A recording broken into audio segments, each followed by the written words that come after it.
But what they don't see is what's going on in their child's heads. And I liken it to us playing Russian roulette with our beloved children, because we don't know which child is going to end up being diagnosed with CTE. That's the mom of a former NFL player who was diagnosed with CTE, the sentence of an acronym for chronic traumatic encephalopathy. CTE, of course, is what the Mayo Clinic describes as the brain disorder likely caused by repeated head injuries, which can often occur in contact sports. And here in the American states, there's no greater contact sport than American football. A sport so popular, Sportico reports that out of last year's 100 most watched television broadcasts, Nielsen data found NFL games accounted for 93 of them. That's honestly more of an indictment of the current state of broadcast television, unless the floor somehow manages to pull this thing out of a tailspin. But regardless, American football is popular. Now, we're not breaking any news here by letting you know that NFL players are on the receiving end of this degenerative brain disease. Last year, a Boston University study of hundreds of former NFL players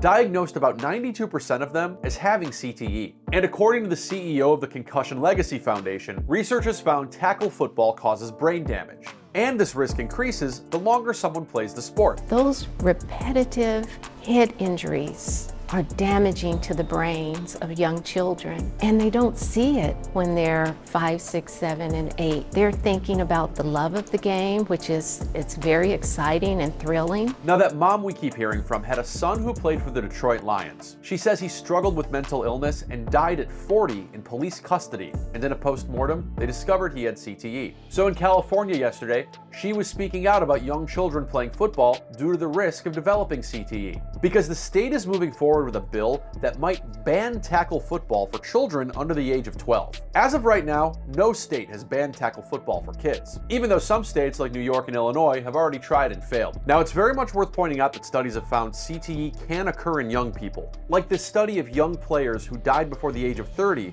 in which more than 40% of them were found to have CTE. Now, participation in high school tackle football has seen recent declines, at least in California, a place where, if you do something like a play as an extracurricular, you're at least in a place where you might be able to make a career out of it. You won't, but you might, but you won't. Anyway, this legislation is moving through the California Assembly this month, and needless to say, it's not supported by guys like this, the president of the California Youth Football Alliance. There is not medical consensus in this area, far from it.